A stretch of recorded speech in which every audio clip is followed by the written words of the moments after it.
Hello students, welcome to our channel. आज के इस वीडियो में मैं आप लोग को पढ़ाने वाला हूँ क्लास 12th इकोनॉमिक्स से गाला पेपर 3 का सेक्शन सी। वैसे सेक्शन सी काफी लेंथी और इंपॉर्टेंट होता है, तो वीडियो को एंड तक जरूर देखना जिससे आपको पूरा सेक्शन सी बहुत अच्छे से समझ में आ जाए।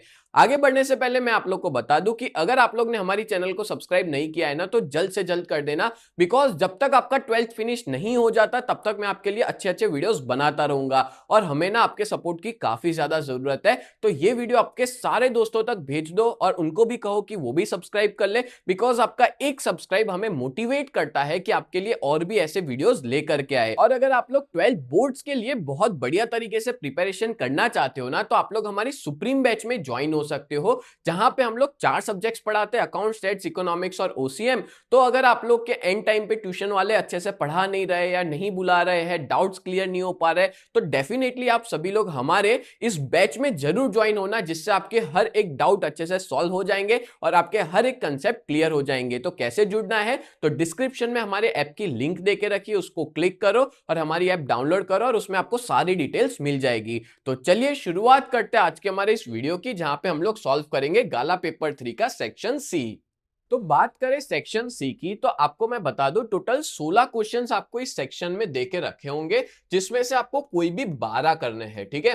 और ये जो 12 क्वेश्चन है, एक क्वेश्चन 2 मार्क का होता है, तो ये पूरा सेक्शन आपका होगा 24 मार्क्स का, ठीक है। तो 4 क्वेश्चन आप ऑप्शन में छोड़ सकते हो। तो चलो, पहला क्वेश्चन है क्वेश्चन नंबर 31। तो what is meant by diagram and for what purpose it is drawn. तो डायग्राम क्यों बनाया जाता है और क्या पर्पस के लिए बनाया जाता है और डायग्राम यानी क्या होता है। तो इसका ना बहुत इजी मीनिंग है। Diagram is a representation of observable data by way of a picture, यानी कि एक ऐसा रिप्रेजेंटेशन करना ऑब्जर्वेबल डेटा का in the form of picture. और डायग्राम क्यों यूज किया जाता है और कौन यूज करता है, तो डायग्राम को यूज किया जाता है एडवर्टाइजमेंट कंपनी के द्वारा, जिससे वो लोगों का अटेंशन खींच सके। अगर देखो, आप कहीं पे जा रहे हो और आपको बहुत सारी चीजें लिखी हुई दिखेगी ना, आप नहीं पढ़ोगे, बट अगर आपको कोई सुंदर सा डायग्राम बनाया हुआ होगा ना, आपकी नजर पहले उस पर जरूर जाएगी। तो डायग्राम के बेसिस पे आप आसानी से अट्रैक्ट हो सकते हो। तो बहुत सी एडवर्टाइजमेंट कंपनी डायग्राम का यूज अपने एडवर्टाइजमेंट के लिए करती है, और गवर्नमेंट भी यूज करती है डायग्राम का कि लोगों तक वो इंफॉर्मेशन को पहुंचा सके। और सोशल ऑर्गेनाइजेशंस भी करती है डायग्राम्स का यूज, जिससे वो लोग अवेयरनेस स्प्रेड कर से लोगों के अंदर, ठीक है, लोगों के अंदर अवेयरनेस वो डायग्राम का यूज करके स्प्रेड करते हैं। क्लियर। तो ये अपने ने पहला क्वेश्चन कंप्लीट किया। अब देखो, जनरली जो 2 मार्क के क्वेश्चंस होते हैं ना, उसमें या तो आपको 4 पॉइंट लिखने होते हैं या 2 पॉइंट लिखने होते हैं, डिपेंड करता है कि आंसर कैसा है। पर याद रखना, 4 पॉइंट अगर छोटे छोटे हैं तो 4 पॉइंट लिखो, और अगर बड़े बड़े हैं तो आप 2 पॉइंट भी लिख सकते हो। देन आगे बात करें तो in the study of economic explain the role of modern tools. Modern tools का रोल क्या है in the study of economics. तो देखो, इसमें देके रखा है पहला point, modern times is a time of technology. सीधी सी बात है, आज की डेट में हम लोग हर एक चीज में टेक्नोलॉजी यूज करते हैं। इवन आप लोग पढ़ाई भी टेक्नोलॉजी के मदद से कर रहे हो, ठीक है। And we are living in a age of digital technology, और हम एक ऐसी एज में जीते हैं जहां पे हर एक जगह पे डिजिटल टेक्नोलॉजी है, और हम लोग हमारी डेली लाइफ के अंदर टेक्नोलॉजी का यूज करते हैं। जैसे अभी आप पढ़ाई के लिए कर रहे हो, ठीक है, मैं अब तक पहुंच पा रहा हूं इस मोबाइल के थ्रू। तो टेक्नोलॉजी डे बाय डे बढ़ती जा रही है। And people in the ordinary business of life and expert, और जो भी लोग हैं या तो जो भी एक्सपर्ट लोग हैं, वो लोग अपने आप को हमेशा अपडेट करते रहते हैं। वो हमेशा टेक्नोलॉजी का यूज करते हैं, मॉडर्न टूल्स का यूज करते हैं, अपने आप को अपडेट रखने की कोशिश करते हैं। और जो कंप्यूटर टेक्नोलॉजी है, इंटरनेट टेक्नोलॉजी है, ये दोनों याद रखना, कंप्यूटर टेक्नोलॉजी और इंटरनेट टेक्नोलॉजी, ये दोनों सबसे मॉडर्न टूल्स है टेक्नोलॉजी के, जो हेल्पफुल है अलग अलग इकोनॉमिक इवेंट्स जो डे टू डे लाइफ में हो रहा है उसको समझने के लिए, उसके साथ कोप अप करने के लिए, ठीक है। और हम इस ऐसा कहेंगे कि आज के डेट में ये सारे टूल्स का यूज किया जाता है एजुकेशन के लिए। अगर आप लोग ये लैपटॉप से, कंप्यूटर से देख रहे हो तो वो कंप्यूटर टेक्नोलॉजी हो गया, इंटरनेट के थ्रू आप ये मेरा वीडियो देख रहे हो तो वो इंटरनेट टेक्नोलॉजी हो गया। तो बहुत से हम लोग ना टेक्नोलॉजी का यूज करते हैं अपनी एजुकेशन के लिए, इकोनॉमिक्स को पढ़ने के लिए, ठीक है। चलो आगे बढ़ते हैं नेक्स्ट नंबर 33 पे। State the limitation of national income as an indicator. तो नेशनल इनकम को एज ए इंडिकेटर की क्या क्या लिमिटेशन है। तो पहला है difficulty in calculating the true national income. तो देखो नेशनल इनकम में क्या डिफिकल्टी आती है, तो बहुत सी बार डबल काउंटिंग की एक प्रॉब्लम होती है। ये आप लोग ने ना 11th में पढ़ा होगा, जब एक की एक चीज दो बार काउंट हो जाती है ना, डबल काउंटिंग, जिससे नेशनल इनकम काफी बढ़ जाती है पर एक्चुअली में उतनी नहीं होती। फिर प्रोडक्ट फॉर सेल्फ कंजप्शन, हम खुद ही उगा रहे, खुद ही खा रहे, ठीक है, खुद के लिए ही बना रहे और किसी को बेच नहीं रहे, फिर वो एक प्रॉब्लम है। फिर है difficulty in calculating depreciation, depreciation के कैलकुलेशन में दिक्कत, किसी की इलीगल इनकम है तो वो नेशनल इनकम में ऐड नहीं होती। टैक्स अवॉइडेंस, यानी कि टैक्स जो है वो कम भरना, या टैक्स सिस्टम का जो भी लूप होल्स है उसका यूज करके कम टैक्स भरना, ठीक है। फिर बार्टर ट्रांजैक्शन, ऐसे काफी सारी चीजें हैं जिससे हमारी कंट्री की जो ट्रू नेशनल इनकम है ना वही पता नहीं लग सकती। और अगर नेशनल इनकम ढंग से पता नहीं चल पाएगी तो हम लोग नहीं बता पाएंगे कि कंट्री का इकोनॉमिक डेवलपमेंट कितना हुआ। तो सही कंट्री का इकोनॉमिक डेवलपमेंट पता लगाने के लिए सही नेशनल इनकम होना जरूरी है।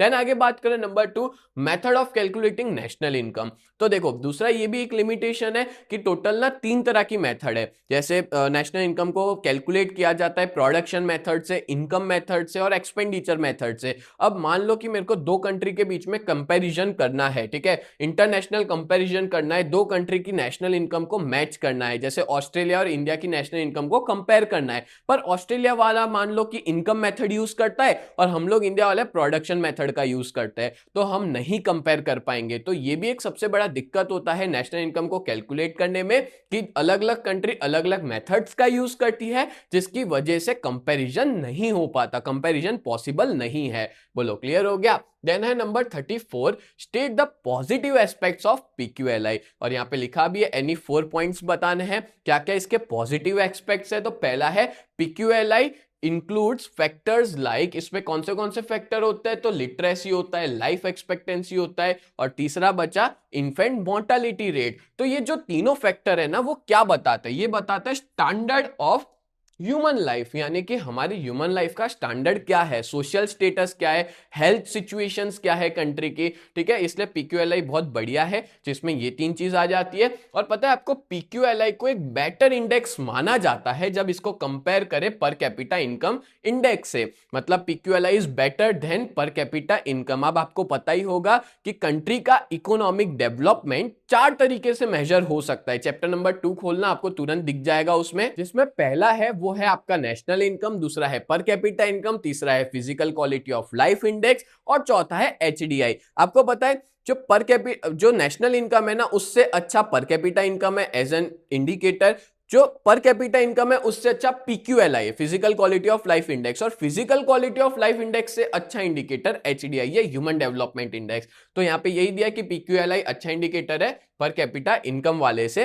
देन आगे बात करें तो PQLI as an indicator of economic development has lesser drawbacks. अच्छा, ये जो पीक्यूएलआई है ना उसके बहुत कम ड्रॉबैक्स है, यानी कि इसके लिमिटेशंस कम है। कंपेयर करें नेशनल इनकम और पर कैपिटा इनकम तो इससे इसके कंपैरिजन में इसके लिमिटेशंस कम देखने को मिलेंगे। और लास्ट पॉइंट है we can create PQLI for urban rural areas, मतलब कि हम लोग शहर और गांव का अलग अलग पीक्यूएलआई भी सेटअप कर सकते हैं, जो इसकी अच्छी बात है। फीमेल मेल कंपैरिजन भी आसानी से हो सकता है, ठीक है, urban area, rural area, female male, इन सब का कंपैरिजन हम लोग आसानी से कर सकते हैं। सो दैट्स व्हाई पीक्यूएलआई जो है वो एक बेटर इंडिकेटर है। क्लियर। नेक्स्ट आगे बात करें तो number 35, explain the limitation of barter system, problem of measurement of value with example. तो देखो इसमें भी मैंने आपको 4 पॉइंट दिया, बट ये थोड़ा बड़ा है, ठीक है, क्योंकि यहाँ पे विद एग्जांपल पूछा है। तो बार्टर सिस्टम की क्या लिमिटेशन थी from the view point of problem of measurement. तो देखो समझाता हूं मैं आपको बहुत बढ़िया तरीके से, आराम से समझाता हूं, वीडियो को एंड तक जरूर देखना। With the introduction of division of labour, देखो डिवीजन ऑफ लेबर आया, स्पेशलाइजेशन आया। डिवीजन ऑफ लेबर मतलब होता है अब लोग वही काम करते हैं जिसमें वो एक्सपर्ट है, जिसकी वजह से स्पेशलाइजेशन जो है वो देखने को मिला इंडस्ट्री के अंदर। और इसकी वजह से एक प्रॉब्लम क्रिएट होना चालू हो गई कि जो गुड्स और सर्विस है उसको, उसकी वैल्यू को मेजर कैसे करें। जैसे एक एग्जांपल देता हूं, जो व्हीट है अगर मैं उसको एक्सचेंज करना चाहता हूं राइस से तो वो बहुत सिंपल है, व्हीट को एक्सचेंज कर दिया राइस से। बट हुआ क्या, अब लार्ज नंबर ऑफ गुड्स जो है, बहुत सारे गुड्स जो है वो अवेलेबल हो गए एक्सचेंज के लिए, चेंज करने के लिए। जैसे मान लो व्हीट के सामने बहुत सारे अलग अलग तरह के गुड्स आ गए, तो इसमें ना बहुत डिफिकल्ट हो जाएगा कि कौन से गुड्स की कितनी वैल्यू है उसको डिटरमाइन करना, डिसाइड करना, ठीक है। इसलिए एक्सचेंज वैल्यू ऑफ व्हीट कितनी रहेगी वो समझ ही नहीं आ पाएगी, मतलब बहुत कंफ्यूजन क्रिएट होगा। जैसे बढ़िया एक एग्जांपल भी देके रखा है, जैसे 20 kilo of weight is equal to 40 kg of rice, ठीक है, मतलब 20 केजी वीट के सामने आपको 40 केजी राइस मिलेंगे। अब यह है कि 10 मीटर टेक्सटाइल के सामने 1 केजी घी मिलेगा, ठीक है, बट मॉडर्न स्ट्रक्चर के अंदर क्वेश्चन ये अराइज होता है कि कितने टेक्सटाइल के सामने कितना केजी ऑफ घी मिलेगा। मतलब सिंपल सी बात है, आप किस बेसिस पे डिसाइड करोगे? आज की डेट में हम लोग डिसाइड कर सकते हैं क्योंकि पैसा है, पैसे के फॉर्म में हम मेजर कर सकते हैं, पर पहले पैसा ही नहीं था, बार्टर सिस्टम चलता था, तो लोग बहुत कंफ्यूज होते थे कि मैं मान लो कि 1 केजी घी है, उसके सामने वो कितना टेक्सटाइल यानी कि कितना कपड़ा दे, या तो मान लो वो वीट है, वीट के सामने कितना घी दे, या तो मान लो कितने राइस के सामने वो 1 केजी घी दे। तो ये बहुत सारी प्रॉब्लम्स ऐसे क्रिएट होना चालू हो गई। और आपको पता है इसमें एक और दिक्कत ये थी कि जैसे मान लो आप और मैं, हम दोनों जो है वो एक्सचेंज कर रहे हैं, ठीक है, आपने मेरे को वीट दिया और मैं आपको दे रहा हूं घी। तो अब यहां पे दोनों पार्टीज में डिससेटिस्फेक्शन रहता था कि मैंने ज्यादा दिया और आपने कम दिया, आपको भी यही लगेगा और मेरे को भी यही लगेगा, मेरे को भी यही लगेगा कि मैंने आपको ज्यादा दिया और आपने मेरे को कम दिया। तो ऐसी बहुत सी प्रॉब्लम्स जो है वो शुरू हो गई, और जिसकी वजह से धीमे धीमे बार्टर सिस्टम बंद हो गया और जो डिफिकल्टीज क्रिएट होने लग गई कि इसको मेजर कैसे किया जाना चाहिए, और एक नीड क्रिएट हुई कि एक ऐसा यूनिवर्सली एक्सेप्टेबल मेजर आना चाहिए, एक मेजरिंग रॉड आना चाहिए जिसको अपने पैसा कहते हैं। तो बाद में जाके पैसा आया था, बट पहले तो बार्टर सिस्टम चलती थी, जिसमें सबसे बड़ी दिक्कत यही थी कि मेजरमेंट ऑफ वैल्यू, कैसे चीजों को मेजर किया जाए। बोलो क्लियर हो गया? तो इस क्वेश्चन में भी आपको एग्जाम में 4 पॉइंट लिख के आने हैं। अब मैंने जो समझा है ना वो अच्छे से समझ लेना और एग्जाम में खुद बना के लिखना, ये सारी चीज को याद नहीं किया जाता, ठीक है, खुद बना के आप लिख सकते हो। हाँ, बट अब अगर आपको आता ही नहीं है कि कैसे बना के लिखना है तो एक बार तो याद करना पड़ेगा। Then Number 36, discuss the function of money as a store of value with the help of an example. तो example के थ्रू देखते हैं कि function of money क्या है। तो in the form of money, the value of goods and service can be stored. देखो, goods और service जो भी हम लोग लेते हैं तो हम लोग पैसे के फॉर्म में उसकी वैल्यू को मेजर कर सकते हैं, ठीक है, और इवन जो पैसा है ना उसको स्टोर भी कर सकते हैं, क्योंकि पैसा इमॉर्टल है, ड्यूरेबल है, इजी टू हैंडल है। इमॉर्टल मतलब कि मर नहीं सकता, ठीक है, नॉन लिविंग थिंग है, थोड़ी मरेगा। फिर ड्यूरेबल मतलब लंबे समय तक चलता है, और इजी टू हैंडल यानी कि हम लोग काफी सारे पैसे को मतलब जगह कम रोकता है, ठीक है, इजी टू हैंडल है, आसानी से हम लोग हमारी जेब में लेके घूम सकते हैं। Hence it is the most convenient to store for a long period of time. तो ये सबसे कन्वीनियंट रहता है कि हम लोग लंबे समय के लिए इसको स्टोर करें। Then a long-term saving of values was not possible using other means of exchange. अब देखो लॉन्ग टर्म सेविंग वैल्यूज, अब देखो पहले बार्टर सिस्टम चलता था, फिर एनिमल मनी आया, कॉइन्स वगैरह आया, मिनरल स्टोन्स आए थे, ये सारी चीज लॉन्ग टर्म तक नहीं चल सकती थी, मतलब लॉन्ग टर्म तक हम लोग सेव नहीं कर सकते थे, बट पैसा आने की वजह से हम लोग इसको सक्सेसफुली स्टोर कर सकते हैं, ठीक है, लोग अपनी तिजोरी में रखते हैं, लोग बैंक में रखते हैं पैसे को, लोग छुपा के कहीं पे भी रख देते हैं। तो इसका मतलब यह है कि लोग अपने पैसे को स्टोर कर सकते हैं, and it is easy to have money as a store of value, और आसानी से हम लोग पैसे को स्टोर कर सकते हैं। और पता है आपको, पैसे आने की वजह से स्टैंडर्ड ऑफ डिफर्ड पेमेंट भी आया, मतलब कि पैसा आने की वजह से उधार की सिस्टम चालू है। स्टैंडर्ड ऑफ डिफर्ड पेमेंट का मतलब होता है कि सभी लोग एक्सेप्ट करते हैं पैसे को, पैसा किसको नहीं चाहिए, पैसा आपको भी चाहिए, मेरे को भी चाहिए, सभी लोग को पैसा चाहिए, ठीक है। अल्टीमेटली हम ऐसा कहेंगे, इसको स्टैंडर्ड ऑफ डिफर्ड पेमेंट, कुछ भी खरीदना है तो हम लोग पैसे का यूज करते हैं, ठीक है।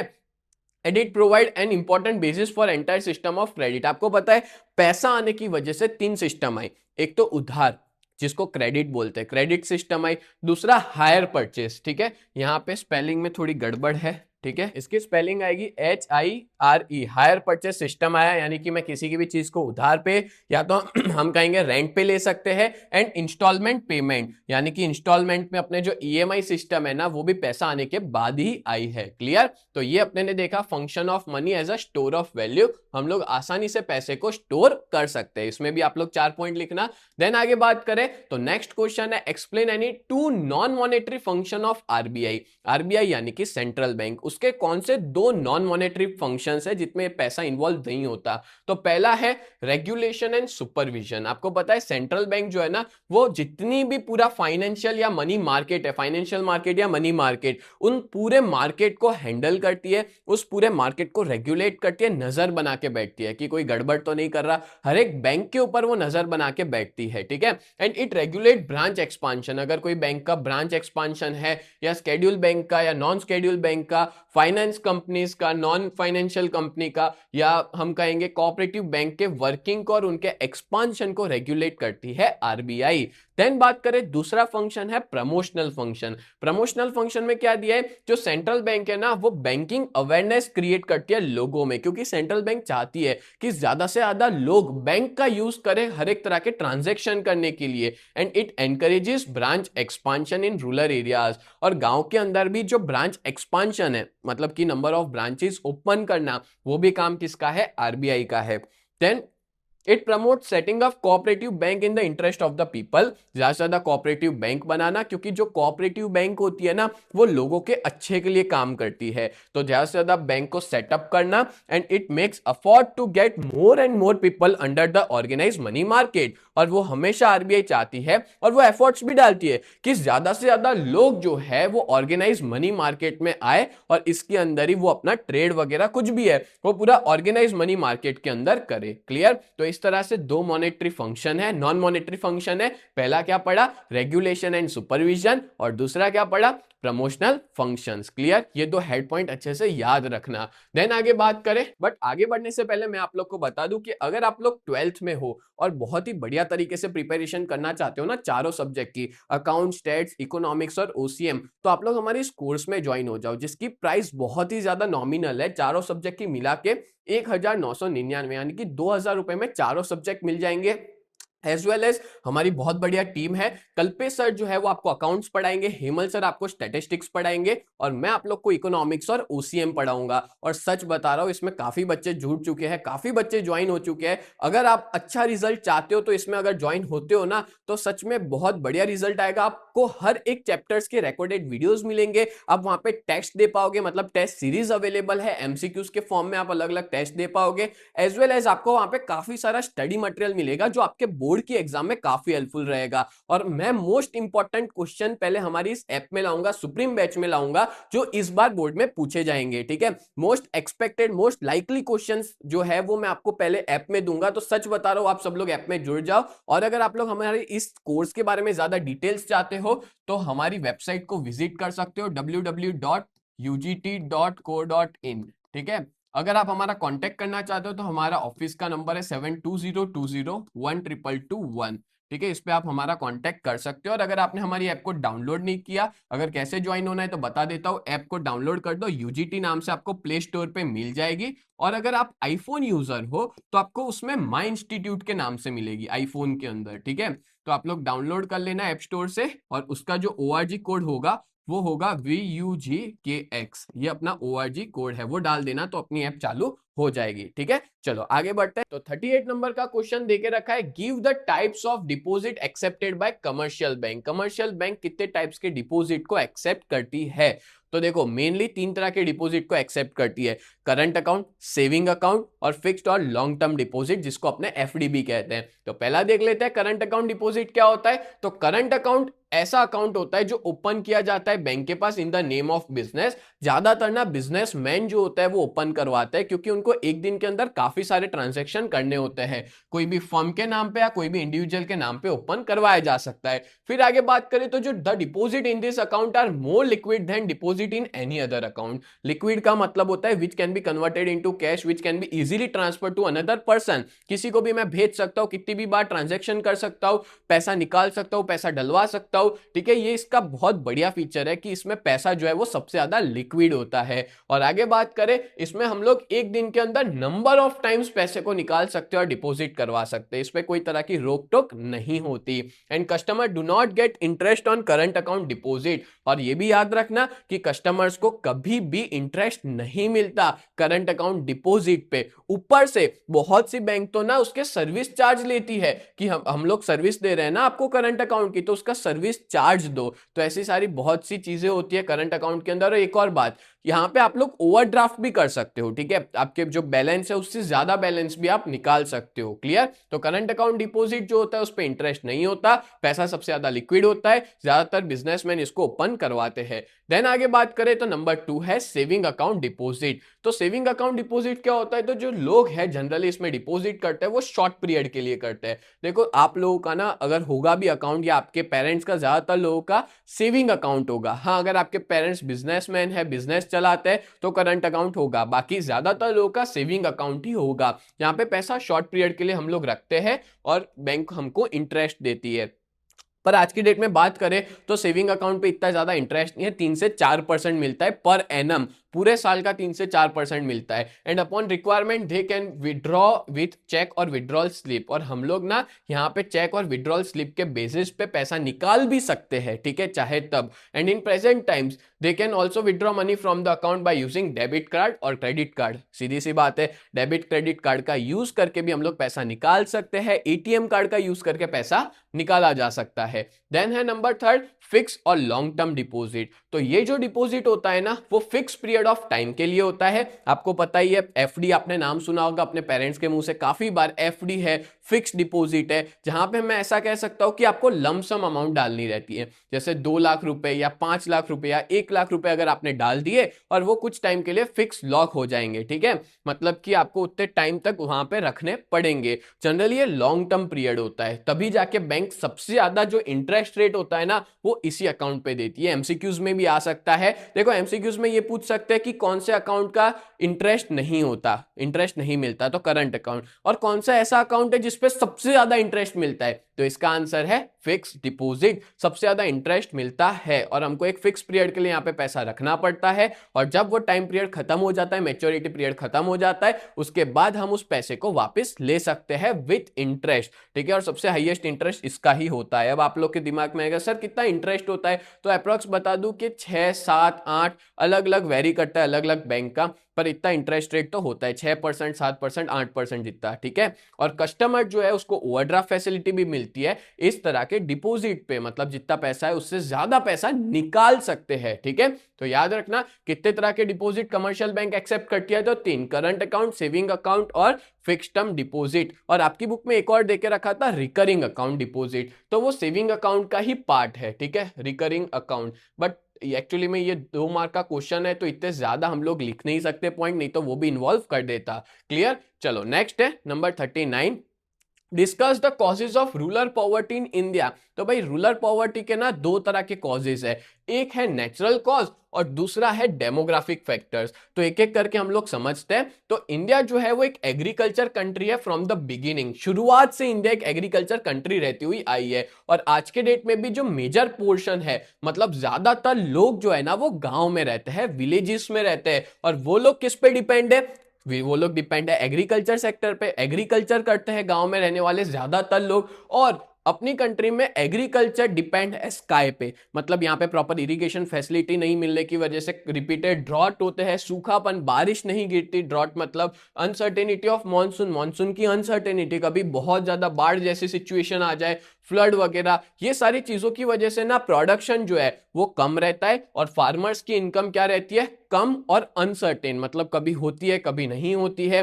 तो ये सारी चीज एग्रीकल्चरिस्ट को देखने को मिलती है और पॉवर्टी ज्यादा देखने को मिलती है। तो एक सिंपल लॉजिक है, देखो देश की ज्यादातर जनता एग्रीकल्चर में, और एग्रीकल्चर सेक्टर का ही ऐसा हाल है, तो क्या होगा? कंट्री में पॉवर्टी बढ़ेगी।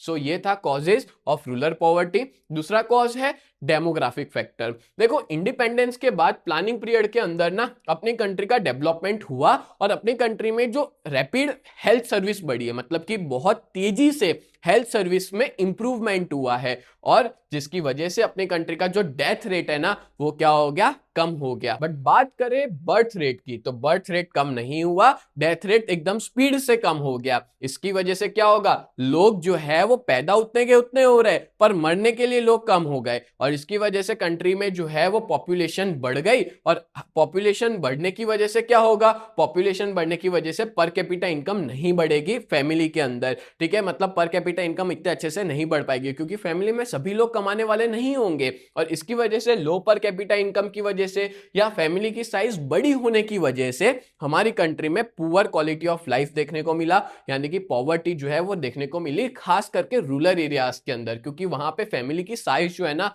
वो बहुत बड़ी होती है, ज्वाइंट फैमिली में लोग जो है वो रहते हैं। क्लियर? चलो नेक्स्ट आगे बढ़ते हैं। Number 40, how can the problem of cyclical unemployment B solved? देखो ये बढ़िया क्वेश्चन है कि साइक्लिकल अनएम्प्लॉयमेंट का प्रॉब्लम कैसे सॉल्व किया जाता है, पर पहले आपको पता होनी चाहिए कि साइक्लिकल एम्प्लॉयमेंट है क्या। तो याद रखना, साइक्लिकल एम्प्लॉयमेंट का मतलब होता है कि जब मार्केट अप होता है तो सब कुछ सही चलता है, यानी कि सबको काम मिल रहा है, डिमांड है, प्रोडक्शन हो रहा है, सब कुछ सही है। बट जब मार्केट गिरता है, यानी कि जब मार्केट में आती है मंदी, तो उस टाइम पे मार्केट में पैसा नहीं होता, मार्केट में लोगों को जॉब से निकाल दिया जाता है। मैं आपको एग्जांपल दूं, कोरोना का पीरियड आप देख लो, अपनी कंट्री में टोटली डिप्रेशन था, ठीक है, लोगों को काम नहीं मिल रहा था, लोगों को जॉब से निकाल दिया जा रहा था। तो ऐसे अनएम्प्लॉयमेंट जो मार्केट गिरने की वजह से हो, ठीक है, उसको अपने क्या बोलते हैं, साइक्लिकल अनएम्प्लॉयमेंट। और इसको डिप्रेशन की वजह से हो रहा है ना, मंदी होने की वजह से हो रहा है, इसलिए इसको डिप्रेसिव अनएम्प्लॉयमेंट भी कहते हैं। तो इसको कैसे सॉल्व कर सकती है? तो देखो सरकार का ये मतलब अल्टीमेटली इसमें सरकार यानी गवर्नमेंट का रोल आता है साइक्लिकल अनएम्प्लॉयमेंट को सॉल्व करने के लिए। तो to solve the problem of cyclical unemployment, the state यानी आप यहां पे गवर्नमेंट समझो, ठीक है, तो जो गवर्नमेंट है वो अपने पैसे को इन्वेस्ट करती है प्रोडक्टिव और डेवलपमेंटल एक्टिविटीज के पीछे, कि ज्यादा से ज्यादा एक्टिविटीज को वो डेवलप करे, ज्यादा से ज्यादा वो प्रोडक्टिव एक्टिविटीज करे, जिससे एम्प्लॉयमेंट जनरेट हो पाए, और एम्प्लॉयमेंट जनरेट होगा तो अपने आप लोगों का इनकम लेवल बढ़ेगा। तो प्रॉब्लम था अनएम्प्लॉयमेंट का कि कैसे अनएम्प्लॉयमेंट खत्म किया जाए। तो बहुत इजी तरीके से इसमें बताया कि गवर्नमेंट इंफ्रास्ट्रक्चर पे खर्चा करे, गवर्नमेंट डेवलपमेंट एक्टिविटीज करे, लोगों को एम्प्लॉयमेंट प्रोवाइड करे। अब देखो सिंपल है, अगर गवर्नमेंट ने लोगों को काम दिया, ठीक है, तो उससे क्या होगा, कंट्री के अंदर लोगों की इनकम बढ़ेगी। और अगर एक बार लोगों की इनकम बढ़ गई तो लोग क्या करेंगे, उस पैसा कमाएंगे तो खर्च भी तो करेंगे, खर्च करेंगे तो क्या होगा, जो डिमांड है वो बढ़ेगी, डिमांड बढ़ेगी तो जो प्रोडक्शन है वो भी बढ़ेगा, नई नई कंपनियां मार्केट में आएगी, मार्केट में आने के बाद वो भी अपना प्रोडक्शन स्टार्ट करेगी, क्योंकि डिमांड जो है वो बढ़ चुकी है, और प्रोडक्शन बढ़ने की वजह से और ज्यादा लोगों को काम की जरूरत पड़ेगी, मतलब एम्प्लॉयमेंट और ज्यादा क्रिएट होगा, और इसकी वजह से जो प्रॉब्लम है साइक्लिकल अनएम्प्लॉयमेंट की वो कम हो सकती है। बोलो क्लियर? तो अल्टीमेटली इसकी शुरुआत सरकार ने की, गवर्नमेंट ने की, स्टेट ने की, जिसकी वजह से जो अनएम्प्लॉयमेंट है वो प्रॉब्लम सॉल्व हो गई। क्लियर? नेक्स्ट है, एक्सप्लेन दीनदयाल उपाध्याय ग्राम ज्योति योजना। तो ये तो बहुत इजी क्वेश्चन है कि instead of the early rural electrification programme, पहले ना रूरल इलेक्ट्रिफिकेशन प्रोग्राम चला करता था, उसकी जगह पे ये प्रोग्राम आया जिसका नाम है दीनदयाल उपाध्याय ग्राम ज्योति योजना। पहले कौन सा चलता था वो भी याद रखना, रूरल इलेक्ट्रिफिकेशन प्रोग्राम, इसकी जगह पे ये प्रोग्राम आया, और ये प्रोग्राम को शुरू किया गया था एक ऑब्जेक्टिव के साथ कि कांस्टेंट 24/7 यानी कि 24 घंटे 7 दिन इलेक्ट्रिसिटी प्रोवाइड की जानी चाहिए रूरल एरियाज के अंदर, गांव के अंदर, ठीक है, जिससे लोग को रोशनी मिल सके, लाइट मिल सके। क्लियर? तो इसमें तो देखो इतना ही लिखना है, क्योंकि बुक के अंदर ही इतना देके रखा है, इससे ज्यादा आप क्या ही लिखोगे। तो भी बना बना के 2 पॉइंट लिख लेना कि पहले ये वाला प्रोग्राम चलता था, फिर ये दूसरे पॉइंट में लिख लेना ये प्रोग्राम बंद हो गया, उसकी जगह पे ये प्रोग्राम को शुरू किया गया जिसका ऑब्जेक्टिव था 24/7 इलेक्ट्रिसिटी प्रोवाइड करना। नेक्स्ट है 42 number, from where is information regarding extent of unemployment in India is obtain, कि कितना बेरोजगार लोग हैं, अगर मेरे को उसकी इंफॉर्मेशन पता लगानी है तो मैं कहां से पता लगा सकता हूं। तो इन इंडिया ये सारी इंफॉर्मेशन आपको अलग अलग सोर्सेज से पता लग सकती है। यहां पे मैंने 4 सोर्सेज बताए हैं। पहला प्लानिंग कमीशन के थ्रू आप पता लगा सकते हो, दूसरा सीएसओ जिसको बोलते हैं सेंट्रल स्टैटिस्टिकल ऑर्गेनाइजेशन, तीसरा है national sample survey general published by employment exchange report, इनके थ्रू भी पता लगा सकते हो, और लास्ट में बचा भगवती कमेटी की रिपोर्ट के बेसिस पे भी, क्योंकि भगवती कमेटी को अपॉइंट इसलिए किया गया था कि जो हमारी कंट्री में अनएम्प्लॉयमेंट की प्रॉब्लम है ना उसके ऊपर रिसर्च करे, स्टडी करे। बोलो क्लियर? तो ये 4 नाम आपको याद रखने होंगे। देन बात करें 43, state any 4 points explaining the importance of small scale industry.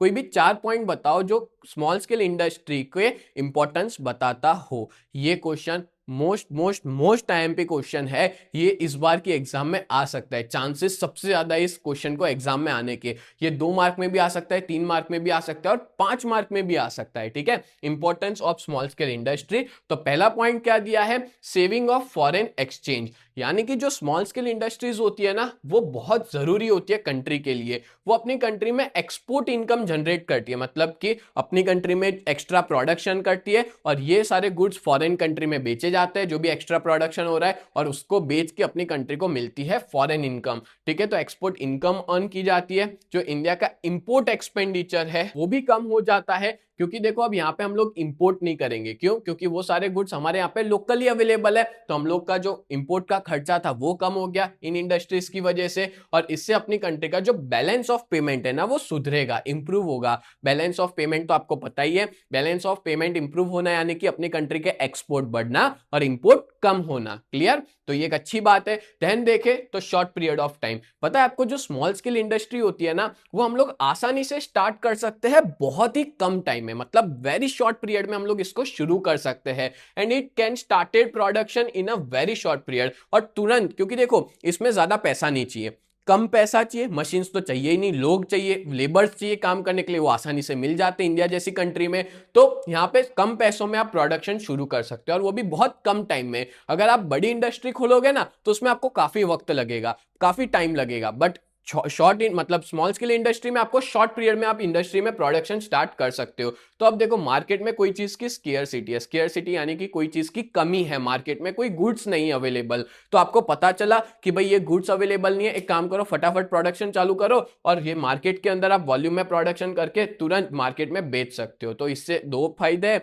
एक कंट्री में जो भी स्केयरसिटी थी वो प्रॉब्लम सॉल्व हो गई, और दूसरा फायदा कि कम टाइम पीरियड में इसको शुरू कर दिया, ठीक है। तो that's why short period of time है। Then number 3, balance regional development. पता है आपको जो लार्ज स्केल इंडस्ट्री होती है ना उसके कंपैरिजन में जो स्मॉल स्केल इंडस्ट्री होती है उसको हम लोग कम पैसों से शुरू कर सकते हैं, कम मटेरियल से शुरू कर सकते हैं, कम रिसोर्स से शुरू कर सकते हैं कंट्री में कोई भी जगह पे, ठीक है। बड़ी इंडस्ट्रीज जो होती है लार्ज स्केल वो जनरली शहर वगैरह को प्रीफर करती है, पर ये छोटी इंडस्ट्री हर जगह देखने को मिलेगी, छोटे से छोटे गांव के अंदर भी आपको स्मॉल स्केल इंडस्ट्री देखने को मिलेगी, और उसका जो बेनिफिट है ना वो कुछ फ्यूअर डेवलप एरियाज तक नहीं होता, ये आपको स्मॉल स्केल इंडस्ट्री हर जगह देखने को मिलेगी। दैट्स वाई हम ऐसा कहेंगे जो रीजनल डेवलपमेंट में सबसे बड़ा रोल है ना वो स्मॉल स्केल इंडस्ट्री का है। देन है 4th point, high rate of development, मतलब जो स्मॉल स्केल इंडस्ट्री होती है वो छोटी अमाउंट मतलब स्मॉल अमाउंट ऑफ कैपिटल में हम लोग इसको सेटअप कर सकते हैं, and large number of producer increase the volume of production,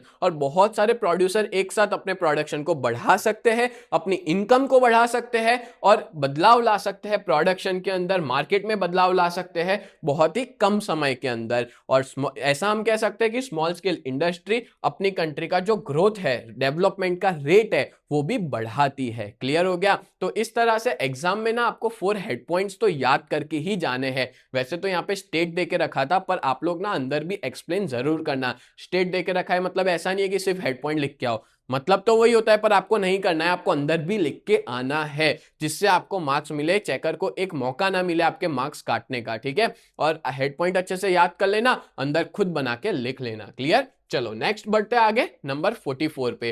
state the different ways in which urbanisation take place. Urbanisation कितने तरीके से देखने को मिलता है, तो याद रखना अर्बनाइजेशन 3 तरीके से देखने को मिलता है। देयर आर 3 वेज, 3 तरीके से अर्बनाइजेशन देखने को मिलता है। जैसे देखते हैं पहला, देखो टाउन और सिटीज के अंदर ना बर्थ रेट ज्यादा है, बर्थ रेट मतलब बहुत ज्यादा बच्चे पैदा होते हैं, और डेथ रेट कम है, लोग मरते कम है और पैदा ज्यादा होता है। तो इससे होता क्या है, जो अर्बन पॉपुलेशन है वो धीमे धीमे बढ़ रही है, उसका जो ग्रोथ रेट है वो बढ़ रहा है, और जिसकी वजह से अपनी कंट्री में जो शहर है उसमें एक नेचुरल पॉपुलेशन ग्रोथ हुआ है। मतलब अर्बन एरियाज में लोग बढ़ने का कारण सबसे पहला क्या है, नेचुरल पॉपुलेशन ग्रोथ, बच्चे ज्यादा पैदा हो रहे हैं उसकी वजह से पॉपुलेशन बढ़ गई। देन दूसरा रीजन है due to the change in the definition of village, village की डेफिनेशन चेंज हो गई, टाउन एरियाज की डेफिनेशन चेंज हो गई, बहुत से जो रूरल एरियाज है ना वो अपग्रेड हो गए और मर्ज हो गए सिटीज के अंदर, मतलब छोटे छोटे गांव अब शहर का हिस्सा बन गए। आपको पता है अहमदाबाद जो था ना वो 12 दरवाजे के अंदर हुआ करता था। मैं अहमदाबाद में रहता हूं तो मैं आपको इसका एग्जांपल देता हूं, 12 दरवाजे यानी लाल दरवाजा, प्रेम दरवाजा, ठीक है, ऐसे टोटल 12 दरवाजे थे। बट फिर क्या हुआ, अहमदाबाद एक्सपांड होना चालू हुआ, धीमे धीमे धीमे बड़े एरियाज बढ़ते गए और बहुत सारे छोटे छोटे गांव इसका हिस्सा बन गए। जैसे आपको एक एग्जांपल दे देता हूं, जैसे वाडज है, वाडज गांव था, ठीक है, चांदखेड़ा गांव था, मोटेरा गांव था, झुंडाल गांव, अडालज गांव, ये सारे गांव हुआ करते थे, ठीक है, काली गांव, ये सब अब अहमदाबाद का हिस्सा बन चुके हैं, ठीक है। एक्सपांशन हो गई है, अहमदाबाद की जो बॉर्डर्स है ना वो बढ़ चुकी है। तो अब सीधी सी बात है, अर्बन एरिया बढ़ गया है, ठीक है, अर्बनाइजेशन बढ़ गया है, ऐसा हम लोग को देखने को मिलता है। अहमदाबाद, सूरत, वडोदरा, राजकोट, ये सारी सिटीज के अंदर हमको देखने को मिलता है। और लास्ट है number 3, there is large migration of people from rural to urban areas, जो लोग गांव से शहर में आ गए बड़े लेवल पे, ठीक है, जिसकी वजह से अर्बन पॉपुलेशन जो है वो बढ़ी है, माइग्रेशन की वजह से भी पॉपुलेशन बढ़ी है। तो 3 तरीके थे अर्बनाइजेशन के, तो ये तीनों तरीके मैंने आपको बता दिए। देन है number 45, state the benefits of saptadhanya ankur ark, ठीक है, ये आपका चैप्टर नंबर 12 का क्वेश्चन है। अच्छा, आप लोग ना ये चैप्टर को ऑप्शन में निकाल भी सकते हो आप चाहो तो, ठीक है, आप प्रिपेयर ना करो तो, पर मैं ये चाहूंगा कि आप इसको जरूर प्रिपेयर करो अपने सेफ साइड के लिए, जिससे अगर बहुत इजी होते हैं इसके क्वेश्चन, ज्यादा हार्ड नहीं होते हैं, ठीक है। देखो क्या इसके बेनिफिट्स है सप्तधन्या अंकुर के, तो जब फ्लावर कल्टीवेशन की बात करें तो जब हम लोग ये जो सप्तधन्या अंकुर अर्क को जब हम लोग स्प्रे करते हैं फ्लावर्स कल्टीवेशन पे बर्डिंग के बाद and 5 days before harvesting of green vegetable, या तो फिर जो हार्वेस्ट करना है ग्रीन वेजिटेबल को, ठीक है, हार्वेस्ट मतलब हम जब तोड़ते हैं ग्रीन वेजिटेबल्स को उसके 5 दिन पहले, हाँ, इसकी जो फ्रूट की साइज है वो बढ़ सकती है, ठीक है, मतलब जो वेजिटेबल है उसकी साइज बढ़ सकती है, फ्रूट्स की साइज बढ़ सकती है, और जो शाइनी हो सकते हैं फ्रूट्स ज्यादा। इवन फ्लावर की बात करें तो फ्लावर भी अच्छा खिल सकता है, बड़ा फ्लावर हो सकता है, ठीक है, ये कुछ इसके बेनिफिट्स है, फायदे हैं। And grain become bigger internally, और जो गेहूं है, ग्रेन्स है, जितने भी फूड ग्रेन्स है वो सारे इंटरनली बड़े होते चले जाते हैं, ठीक है। जो फ्रूट है उसकी स्किन वो स्ट्रांग हो जाती है और वो लंबे समय तक फ्रेश रह सकते हैं। क्लियर, तो ये दो इसके बेनिफिट्स थे जो आप लोग याद कर लेना। देन है which vegetables are grown for salad in agro forest, agro forest में कौन सा वेजिटेबल ग्रो किया जाता है सलाड के लिए, तो काफी सारे नाम है जो आपको याद रखने हैं, ठीक है। क्या नाम है, radish, carrot, turnip, beet, onion, garlic, sweet potato, mint, oregano, lettuce, celery, parsley, spinach, fenugreek, coriander, mustard, sour okra, खाटी भिंडी जिसको कहते हैं, तांदल, जो ये सारे एज अ ग्रो किए जाते हैं सलाड की तरह एग्रो फॉरेस्ट के अंदर, ठीक है। तो ये पॉइंट भी आपको याद रखना, ये सारे नाम भी आप लोग याद रखना, वेजिटेबल्स के हैं जो उगाए जाते हैं for the salad agro forest के अंदर। बोलो क्लियर हो गया। तो आज के इस वीडियो में मैंने आपको सारे क्वेश्चंस बहुत ही अच्छे से डिटेल में एक्सप्लेन किए, तो उम्मीद करता हूं ये वीडियो आपको बहुत अच्छे से समझ में आया होगा, और ना हमको आपके सपोर्ट की काफी ज्यादा जरूरत है, तो ये वीडियो अपने सारे दोस्तों तक पहुंचा दो, और मैं आपको गारंटी देता हूं कि पूरे यूट्यूब पे इतना बढ़िया एक्सप्लेन करने वाला और कोई भी चैनल नहीं है। तो जल्द से जल्द हमारी चैनल को सब्सक्राइब कर दो। तो मिलते हैं नेक्स्ट वीडियो में, तब तक के लिए bye and thank you so much.